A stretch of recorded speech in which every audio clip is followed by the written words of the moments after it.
Hello everyone, welcome back to my channel. So today we are going to start with a very important topic today. So people stay connected. Before that, I am going to recap some of the terms which we had done in the previous two videos. So let me start with one by one. The first term is ex ante measures. हमने किया था x anti measures बेटा, मैंने बताया था जो plan होती हैं, जो पहले से जिनके लिए हमने प्लान किया है कि हम ऐसा करेंगे, और एक्स पोस्ट मेजर्स होती हैं जो एक्चुअल में हमने किया, realised values. Third is consumption function. Consumption function describes the relationship between consumption and income, and it is divided into two parts. The first part is known as autonomous consumption. The second one is induced consumption. Autonomous consumption क्या होती है बेटा? It is denoted as C bar, जो zero level income पे भी की जाती है, even which will be done at zero level of income.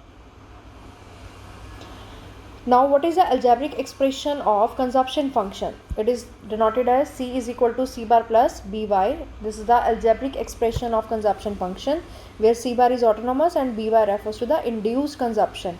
Induced consumption क्या होती है बेटा? इनकम के चेंज होने से कंजप्शन में चेंज आना.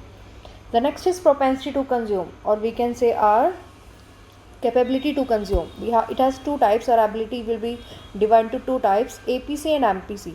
APC refers to average propensity to consume, MPC refers to marginal propensity to consume. And what are the formulas for both these? APC is equal to C upon Y, MPC is equal to change in C upon change in Y. APC actual consumption को बताती है, हमारे income के साथ relation exist करती है, और MPC change को बताती है कि इनकम में कितना चेंज आने से हमारी कंजप्शन में कितना चेंज आएगा. The next is the value of MPC. MPC की वैल्यू बेटा हमेशा 0 और 1 के बीच में लाई करती है. 0 भी हो सकती है, 1 भी हो सकती है, 1 से ग्रेटर नहीं हो सकती. मैक्सिमम वैल्यू एमपीसी की 1 होती है. The maximum value of MPC will be 1. APC can never be negative. APC कभी भी नेगेटिव नहीं हो सकती है, क्योंकि हम कुछ ना कुछ कंजप्शन जरूर करते हैं. ऐसा नहीं है कि हम कंजप्शन कुछ करेंगे, इनकम आती रहेगी और हम कुछ कंज्यूम ही नहीं करेंगे. Now what next is saving function. Saving function क्या है? That part of income which is not consume, जिसको हमने कंज्यूम नहीं किया, इसको हमने अपने फ्यूचर के लिए सेव करके रखा है, that is saving. So that is the relation between, it shows the relation between income and saving. Now how to find saving from income. हम सेविंग को इनकम से कैसे निकालते हैं बेटा? Saving is denoted as saving is equal to Y minus C. हम income में से कंजप्शन को निकाल दे तो बचा हुआ पार्ट क्या है हमारा? सेविंग का. And what is the algebraic expression of saving? S is equal to minus C bar plus 1 minus B Y. S is equal to minus C bar plus 1 minus B Y, where minus C bar is the dissaving portion. Minus C bar is the dissaving portion. Dissaving portion है जिसको हमने save नहीं कर रहे हैं, कुछ भी saving नहीं हो रही है, यानी कि जब हमारी इनकम जीरो होने पे हम कुछ कंजप्शन कर रहे हैं तो पुरानी सेविंग से पैसा निकाला जा रहा है, तो वहाँ सेविंग हमारी नेगेटिव है. So it is known as dissaving portion. 1 minus B. Now 1 minus B reflect savings. जहाँ सेविंग्स स्टार्ट हो जाती है हमारी, तो इनकम में चेंज आने से धीरे धीरे वैसे वैसे हमारी सेविंग्स भी स्टार्ट हो जाती है, धीरे धीरे बढ़ने लगती है. Next is propensity to save. Propensity means ability to save. Two types, APS and MPS. APS refers to average propensity to save and MPS refers to marginal propensity to save. Same. APS का formula S upon Y. MPS is equal to change in S upon change in Y. And we know that the relation between APC and APS, APC plus APS is equal to 1. MPC plus MPS is equal to 1. बेटा हमने अभी last video में किया कि APC और APS total 1 के equal होता है, तो हम लिख सकते हैं that APC is equal to 1 minus APS and APS is equal to 1 minus APC. Same as for MPC plus MPS. MPC is equal to 1 minus MPS and MPS is equal to 1 minus MPC. बेटा APS negative हो सकती है, 0 हो सकती है, positive हो सकती है, लेकिन कभी भी 1 या ग्रेटर देन 1 नहीं हो सकती, क्योंकि ऐसा तो पॉसिबल है ही नहीं कि हम इनकम हमारी आए और हम जो इनकम आ रही है उससे कहीं ज़्यादा हम उसे सेव कर ले. कुछ ना कुछ तो कंजप्शन रहेगी और सारा जितना इनकम है उतनी सेविंग कर सकते हैं, तो मान सकते हैं कि सेविंग एपीएस 0 हो सकती है. उतनी कंजप्शन करने पे हमारी सेविंग 0 हो सकती है. मतलब जितनी हमने इनकम आई उतनी कंजप्शन कर ली तो सेविंग 0 पॉसिबल होना है, लेकिन जितनी इनकम आ रही है उससे कहीं ज़्यादा सेव करना पॉसिबल नहीं है, तो 1 या ग्रेटर देन 1 के इक्वल नहीं हो सकती. इन्वेस्टमेंट को हम आई से डिनोट करते हैं. हमें पता है सी एक लीनियर फंक्शन है, लीनियर इक्वेशन है, क्योंकि हमने कांस्टेंट रेट से उसे चेंज किया था, तो इसलिए हम अज्यूम कर रहे हैं कि आई भी हमारी कांस्टेंट रहेगी. हम आई को कांस्टेंट अज्यूम कर रहे हैं, so it will be assumed as autonomous. Autonomous means जहाँ इन्वेस्टमेंट हमारी कांस्टेंट रहती है। इनकम में चेंज आने से इन्वेस्टमेंट में कोई चेंज नहीं आता है। इंड्यूस्ड इन्वेस्टमेंट होती है जहाँ इनकम में चेंज आने से हमारी इन्वेस्टमेंट में भी चेंजेस आते हैं, लेकिन ऑटोनॉमस मीन्स जहाँ हमारी इन्वेस्टमेंट कांस्टेंट है। Now there is a first one numerical says if consumption is rupees 100 crore and it is divided into two parts. So this is the consumption equation. You can see that C is equal to 100 plus 0.8 y, that is mentioned as crore, that is written, but actual equation क्या है, C is equal to 100 plus 0.8 y. 100 refers to autonomous consumption, 0.8 refers to the MPC, the value of MPC. B की value है small b भी कह सकते हैं या फिर हम इसको MPC कह सकते हैं. Now there are two parts. Find autonomous consumption, the slope of consumption function. तो बेटा देखो autonomous consumption क्या होती है, C बार कितना हमें इक्वेशन में दिख रहा है, 100 नज़र आ रहा है हमें इक्वेशन के अंदर, ऑटोमेटिकली शोन है that C is equal to 100 crore plus 0.8 y. तो 100 crore is a part of autonomous consumption and 0.8 is the value of MPC. और हमसे क्या पूछा जा रहा है, स्लोप ऑफ कंजप्शन फंक्शन यानी MPC की वैल्यू, तो हमें नज़र आ रहा है MPC की वैल्यू 0.8 है. तो first part clear. Second is what is the level of income at break even point. BEP मैंने शॉर्ट में लिखा है बेटा, break even point. Y means national income, कितना लेवल ऑफ इनकम है हमारा ब्रेक इवन पॉइंट पे. तो ब्रेक इवन पॉइंट क्या है हमारा बेटा, break even point means zero level पर. तो हम इक्वेशन देखते हैं. C क्या है हमारी 100 plus 0.8 y. Break even point पे हमें इनकम निकालनी है. ब्रेक इवन पॉइंट पे हमें पता है बेटा कंजप्शन इनकम के इक्वल होती है ना. C is equal to y. तो अगर कंजप्शन इनकम के इक्वल है तो हम इक्वेशन में C की जगह y लिख सकते हैं. तो y is equal to 100 plus 0.8 y, नई इक्वेशन बन गई. तो y को हम एक साइड कर देते हैं. तो y minus 0.8 y is equal to 100. तो y की वैल्यू कितनी आएगी बेटा, 100 बाई 1 माइनस 0.8 करेंगे हम लोग तो क्या आ जाएगा 0.2. So 100 will be divided by 0.2. It will come as rupees 500 crore. So this is the value of y at break even point. बेटा जो दिया जा रहा है उसे समझो. ब्रेक इवन पॉइंट मीन्स जहाँ कंजप्शन इनकम के इक्वल है. तो हमें और कुछ समझ नहीं आ रहा कि हम क्या वैल्यू पुट करें. तो हमें यही दिख रहा है कि ब्रेक इवन पॉइंट पे हमें पता है कि कंजप्शन इनकम के इक्वल होती है. अब सेविंग की इक्वेशन नहीं है कि हम सेविंग की वैल्यू जीरो डाल दें. यहाँ पर हमें क्या पुट कर सकते हैं, सी की जगह वाई ले सकती हूँ मैं. अगर मुझे सी की वैल्यू निकालनी होती तो मैं वाई की जगह सी चेंज कर लेती. तो अब सी की जगह मैं क्या चेंज करूँगी, वाई. तो वाई की इक्वेशन बना दी मैंने, तो वाई की वैल्यू इजीली निकल सकती है. बेटा ऐसे क्वेश्चंस आप मैथमेटिक्स में ऑलरेडी कर चुके हो 9-10 तक. So I don't think so that will be difficult for you to do such kind of questions. It will be easy for you if you are getting the things which are given to you and which are not given, we have to find out. Now one more example for you. There's a numerical. If income is rupees 80 crore, consumption is 64 crore. First वो कह रहा है कि जब income 80 थी तो consumption 64 की थी, यानी एक्सपेंडिचर इनकम का एक्सपेंडिचर कंजप्शन पे जो किया जा रहा था वो 64 का किया जा रहा था. तो APC निकालो. When income rises to 100 crore, जब इनकम बढ़ के 100 हो गई तो हमारा खर्चा भी 78 करोड़ का किया जाने लगा. तो कंजप्शन पे कितना एक्सपेंडिचर कर रहे थे हम, 78 करोड़ का. तो हमें क्या निकालना है, APC और MPC. सी हमें इनकम गिवन है फर्स्ट 80 और देन 100. ठीक है, हम एक टेबल फॉर्म में लिख लेते हैं ऐसे. और कंजप्शन हमें दिख रही है कि पहले 64 थी देन 78 हो गई. हम पहले APC निकालते हैं. हमें फॉर्मूला पता है APC का, C upon Y. C upon Y कर दें 64 by 80 which is equal to 0.8, 78 by 100 which is equal to 0.78. अब हमें क्या निकालनी है, MPC. MPC का फॉर्मूला क्या होता है, change in C upon change in Y. तो हम फर्स्ट लेवल पर तो नहीं निकाल सकते बेटा, क्योंकि वहाँ से तो हम सेकंड वाले को दोनों के बीच का बैलेंस निकालेंगे, डिफरेंस निकालेंगे ना कि कितना चेंज हुआ. तो चेंज इन वाई कितना हो रहा है, 80 में से 100 गए, कितना चेंज आ रहा है बेटा, 20 का आ रहा है. 100 माइनस 80 तो 20 का चेंज आ रहा है. कंजप्शन में कितना चेंज आ रहा है, 78 माइनस 64, 14 का चेंज. अब वैल्यूज़ को फॉर्मूले में पुट ऑन कर दो. क्या फॉर्मूला हमारा, change in C upon change in y, यानी 14 divide by 20, 14 divide by 20. So value will come as 0.7. हमारी वैल्यू क्या आ जाएगी बेटा, 0.7. I am repeating. MPC हमने कैसे निकाली बेटा, change in C upon change in Y. और formula change in C upon change in Y तो हमने अभी निकाली. चेंज इन सी है हमारी 14 और चेंज इन वाई हमारी 20. So value will come as 0.7. Clear this? That is the value of MPC. So this is kind of an examples which can come in your exam. Very simple question these are. When you will do the completion of this chapter, afterward the question you will get in the mix-up form. Now We will start with a very important question which can be asked in exam for 6 marks, and every time this question comes, हमेशा आता है बेटा ये question, लगभग आता है, इसके 100% chances है क्वेश्चन के आने के.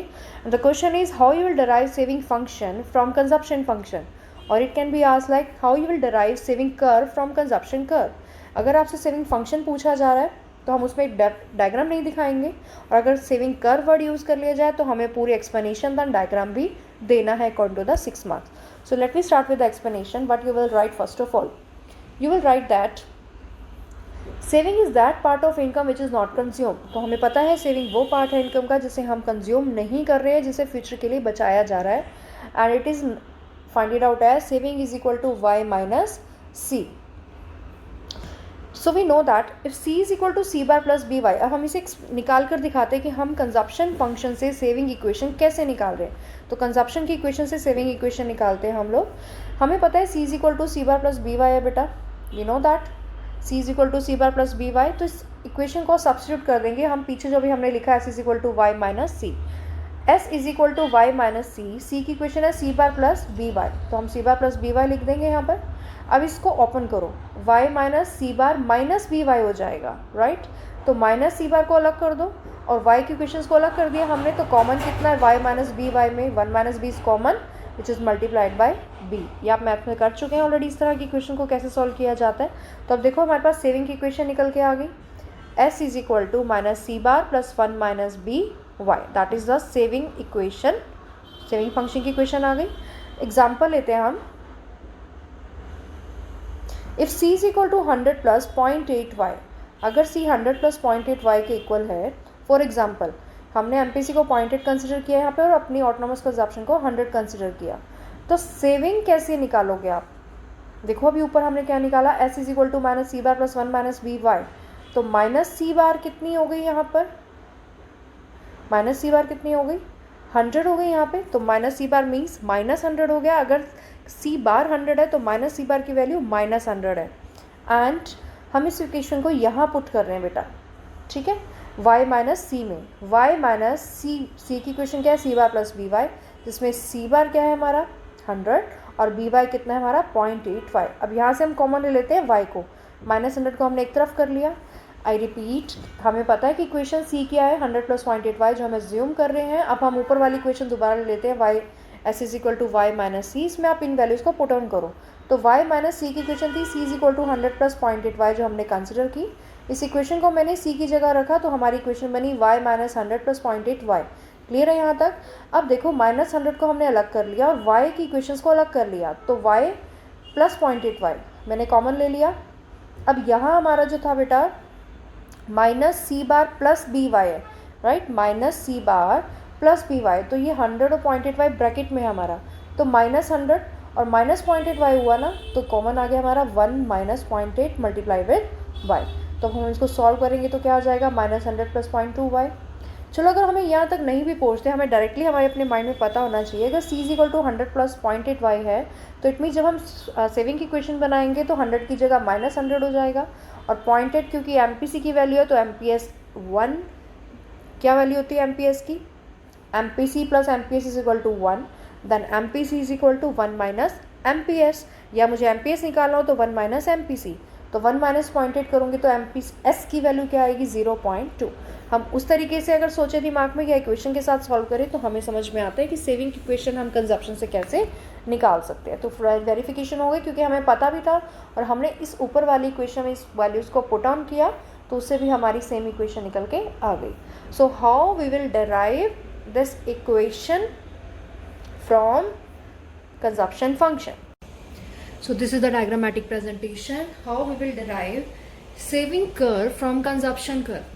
बेटा हम पहले कंजप्शन कर्व सेविंग कर्व दोनों को अलग अलग कर चुके हैं. अब हम देखते हैं कि दोनों को हमने कंबाइंड में दिखाना है 6 मार्क्स के लिए. देखो अगर फंक्शन की बात करें तो फंक्शन के लिए हमने अभी इससे पहले सब देखा कि कैसे हमें अगर सिर्फ सेविंग फंक्शन तक पहुंचना है फ्रॉम कंजप्शन फंक्शन तो हमें सिर्फ वो एक्सप्लेनेशन देनी है. लेकिन अगर सेविंग कर्व पूछा जाए so we have to show this diagram also. Now how to prepare this diagram.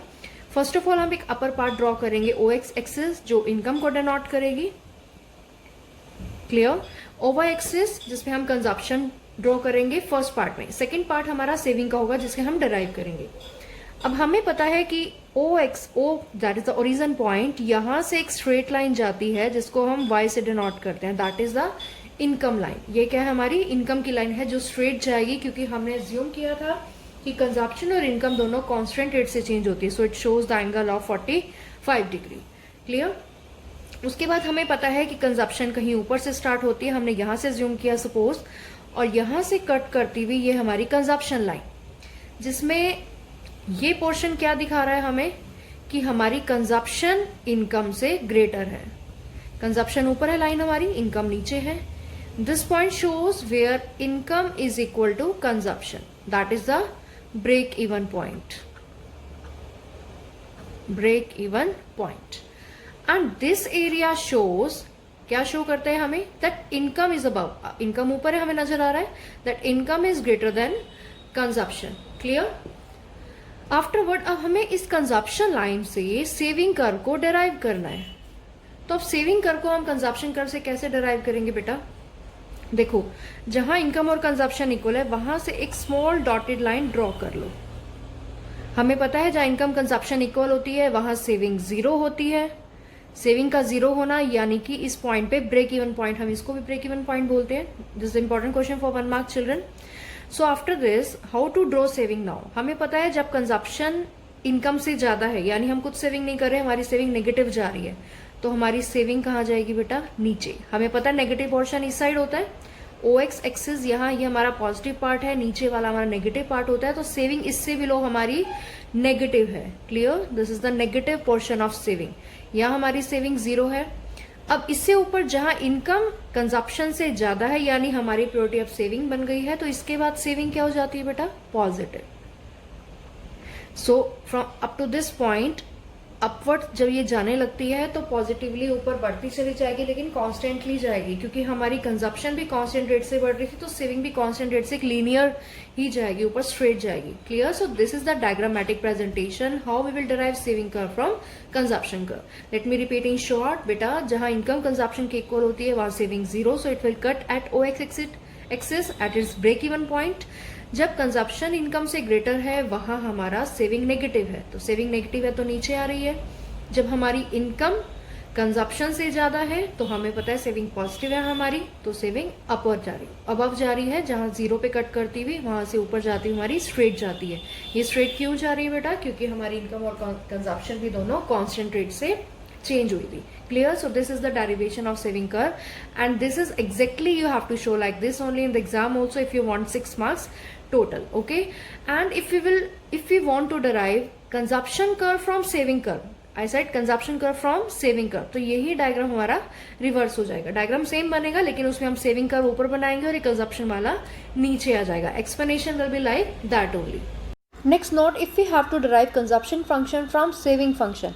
अब हमें कंजप्शन फंक्शन से we have to derive consumption function from saving function. Saving function से कंजप्शन फंक्शन निकालना। अभी पीछे हमने क्या किया, कंजप्शन से सेविंग फंक्शन निकाला, अब हम सेविंग फंक्शन से कंजप्शन फंक्शन निकालेंगे। सेम है बेटा, हमें पता है y is equal to C plus S है। Clear. So c can be written as y minus S. y में से कंजप्शन y में से सेविंग निकाल दे तो क्या बचती है, हमारी कंजप्शन बचती है। तो हम सब्स्टिट्यूट कर लेते हैं। Example, s is equal to minus C bar plus s y. S small लिखा है मैंने, small s refers to marginal propensity to save, या मैं लिख सकती हूँ 1 माइनस बी वाई। मैं 1 माइनस बी वाई भी लिख सकती हूँ यहाँ पर। तो हम इक्वेशन को सब्स्टिट्यूट करते हैं वहाँ पर, c is equal to Y minus s, यही थी हमारी इक्वेशन। इसमें हम इस वैल्यू को, इस नई इक्वेशन को, सेविंग की इक्वेशन को पुट ऑन करेंगे। तो c is equal to Y minus capital s है सेविंग, तो कैपिटल एस इसकी इक्वेशन हम पुट ऑन करते हैं, माइनस सी bar plus small s y, या मैं स्मॉल एस की जगह 1 माइनस बी वाई भी नोट कर सकती हूँ। तो वाई माइनस, इसी इक्वेशन को हम खोल देते हैं, माइनस प्लस कर लेते हैं। So Y minus minus minus plus हो गया, सो वाई प्लस सी बार, ये सी बार है हमारा, वाई प्लस सी बार। अब माइनस एस वाई था, यानी कि माइनस एस, या मैं कहूँ 1 माइनस बी, तो माइनस 1 माइनस बी ब्रैकेट में वाई। मैंने शुरू से यहाँ स्मॉल एस लिखा, देन 1 माइनस बी लिख रही हूँ। बेटा आप स्टार्टिंग में या तो स्मॉल एस यूज़ करो या स्टार्टिंग से ही 1 माइनस बी यूज़ करना। ये मैंने अलग अलग इसलिए लिखा है ताकि आप लोग को मैं एक्सप्लेन कर सकूँ। तो मैंने यहाँ फिर बेटर है to write down 1 minus b, ताकि क्लियर हो जाए और प्रॉब्लम ना क्रिएट हो। तो 1 माइनस बी वाई हमने इसको ब्रैकेट में लिखा था। अब ब्रैकेट को ओपन करते हैं, तो सी बार प्लस अब -1 प्लस बी वाई बन जाएगा, है ना। -1 प्लस बी वाई बन जाएगा, तो y और y की इक्वेशंस को हम अलग कर लेंगे। तो क्या बचा हमारे पास 1 - 1 प्लस बी वाई, क्योंकि b को भी y से मल्टीप्लाई करोगे तो बी वाई आएगा। तो 1 - 1, एक 1 हमारा y के साथ वाला हो गया, एक 1 ये -1 हो गया हमारा, 2 1 आ गए हमारे पास। तो 1 - 1 plus minus minus plus b y हो गया था हमारा, तो y कॉमन में था। अब 1 - 1 तो कट गया, बचा क्या बी वाई, और सी बार हम ऑटोमेटिकली पहले ही निकाल चुके हैं। Clear, this c bar is already given, so c is equal to c bar plus b y. This is the algebraic expression of consumption function which we had derived from this equation, s is equal to minus c bar plus 1 minus b y। किस में put किया हमने, c is equal to y minus s में। now for example if s is equal to minus 100 plus 0.2 y, अभी हमने पीछे जो example किया सेम, जब हमने सेविंग फंक्शन डिराइव किया तो हमने यही एग्जाम्पल लिया था कि हमारी सेविंग इक्वेशन क्या निकल के आई थी बेटा, s is equal to minus 100 plus 0.2 y। अब इससे हमने कंजप्शन तक जाना है, तो हम कैसे जाएं, चलो हम इसको एग्जाम्पल को नहीं देखते, इस चीज़ को हम एक बार छोड़ देते हैं, खुद से ही देखते हैं। अगर माइनस सी बार की वैल्यू 100 है तो कंजप्शन 100 आएगी, यहाँ 0.2 है अगर MPS तो MPC की वैल्यू 0.8 आएगी, हमें पता है, लेकिन अब हम निकाल के तो दिखाना पड़ेगा हमें। तो हम इक्वेशन वही फिर से ले लेते हैं, c is equal to Y minus s. तो y माइनस एस की इक्वेशन क्या है हमारी, माइनस 100 प्लस 0.2 y। हमने इसे यहाँ पुट किया, तो अब हम इसको सॉल्व कर लेंगे। सॉल्व करने के बाद हमारे पास फिर से वही आ जाएगी वैल्यू। देखो माइनस माइनस प्लस 100, माइनस और प्लस माइनस होता है तो माइनस 0.2 y। तो 100 को हम अलग कर लेते हैं और y की इक्वेशंस को हमने अलग किया, तो 1 माइनस 0.2 ब्रैकेट में आ गया और y हमारा बाहर रह गया। तो क्या बचा हमारे पास 0.8 y। So this is the algebraic expression of consumption, that is c is equal to 100 plus 0.8 y। तो हमने पहले उसको नॉर्मली इक्वेशन के साथ सोल्व करके दिखाना है, फिर एक एग्जांपल के साथ बताना है, और नेक्स्ट स्टेप हमारा होगा एक्सप्लेनेशन, जो हम कंजप्शन वाले में भी करेंगे। वो जैसे से हमने समझाया था बेटा वैसे वैसे इसको आप एक्सप्लेन करोगे। यहाँ हम कंजप्शन करके डेरिवेशन बता रहे हैं सेविंग कर्व के लिए, तो डायग्राम सेम है, बस अपोजिट हो जाएगा। मैं आपको फिर से इन शॉर्ट बताना चाह रही हूँ पॉइंट्स को। आप क्या क्या लिखोगे बेटा, draw 45 degree angle from origin as y, straight line जाएगी हमें पता है। Given the saving curve at this saving point when saving is negative, जब सेविंग नेगेटिव होती है तो कहाँ टच करती है, ओवर एक्सिस को टच कर रही होगी, क्योंकि वो डिस सेविंग पॉइंट है, मतलब जीरो लेवल पे भी हम कुछ ना कुछ कंजप्शन कर रहे थे, तो वहाँ सेविंग हमारी नेगेटिव है, तो it will be considered as opposite point of autonomous consumption. तो हमारी जो नीचे पॉइंट कट होगा कंजप्शन का, उसके अपोजिट में कट होगा। क्लियर, जहाँ सेविंग जीरो होगी वहाँ कंजप्शन वाई इनकम के ब्रेक इवन पॉइंट पे कट करेगी। या हमने ये भी, जहाँ इनकम कंजप्शन इक्वल होती है उसी के अपोजिट सेविंग भी जीरो होती है, that is known as break even point, that is same. Now see the diagram, wait some one more point important है, then C will be continue extend to a straight line, क्योंकि positive रह गया ना अभी, saving का ऊपर की तरफ पॉजिटिव पोर्शन है हमारा, तो सेविंग का जो पॉजिटिव पोर्शन है, जहाँ सेविंग पॉजिटिव होती है वहाँ हमारी कंजप्शन भी राइज बढ़ना शुरू हो जाती है, कंजप्शन भी बढ़ रही है। जैसे इनकम बढ़ रही है हमारी तो कंजप्शन भी हमारी बढ़ रही है, लेकिन कांस्टेंट उतना नहीं बढ़ रही, कम रेट से बढ़ती है, तो सेविंग हमारी उस केस में पॉजिटिव होती है, हमें पता है। तो जब आपकी सेविंग नेगेटिव थी, नीचे थी, तो कंजप्शन देखो इनकम से अबव है, जब इनकम जीरो है जब सेविंग जीरो है तो इनकम कंजप्शन इक्वल है ब्रेक इवन पॉइंट पे, जब सेविंग हमारी ऊपर जा रही है पॉजिटिव जा रही है तो इनकम कंजप्शन से ऊपर चली जाती है। सेम डायग्राम है बेटा जो अभी हमने पीछे किया, सेविंग हमने शो की थी, डराइव की थी, उसी तरह से सेविंग से हम कंजप्शन डराइव करके बता रहे हैं, वो हमें ऑलरेडी पता है, सिर्फ हमें अपने आप को हमारा जो दिमाग है उसे मेंटली सेव करके रखना है, उसे डिस्टर्ब नहीं होने देना है कि डायग्राम कैसे बनेगा, कन्फ्यूज़ नहीं होना है। अगर कन्फ्यूज़न होती है तो एक काम करना, कहीं साइड में पहले रफली आप कंजप्शन और इनकम का ऊपर और सेविंग का नीचे बनाना, क्लैरिफिकेशन हो जाएगी, फिर उसको उल्टा कर देना, समझ जाओगे आप लोग क्या एक्सप्लेनेशन देनी है, सेविंग के लिए कंजप्शन से कैसे दी, कंजप्शन से सेविंग के लिए कैसे देनी है। मैं रिपीट कर रही हूँ बेटा, देखो जब सेविंग जीरो होती है तो कंजप्शन और इनकम इक्वल होती है, जब सेविंग नेगेटिव होती है consumption is greater then income रहती है, जब सेविंग पॉजिटिव होती है तो हमारी कंजप्शन कम रहती है और इनकम ग्रेटर रहती है, यानी income is greater than consumption. So that is a derivation how we will show consumption curve from saving curve. So children, this topic is completed here. These topics are very important. Basically one question can be asked for 6 marks. I am repeating, either for the derivation of saving to consumption function or from consumption function to saving function. Otherwise, derive saving curve from consumption curve or consumption curve from saving curve. One question can be asked for 6 marks. अगर curve पूछा जाए तो diagram must है, और अगर आपसे curve नहीं पूछा जाए तो सिर्फ फंक्शन जो हमने इक्वेशन निकाल के दिखाई वहाँ तक हमें एक्सप्लेन करना है विदाउट एनी डायग्रामेटिक प्रेजेंटेशन.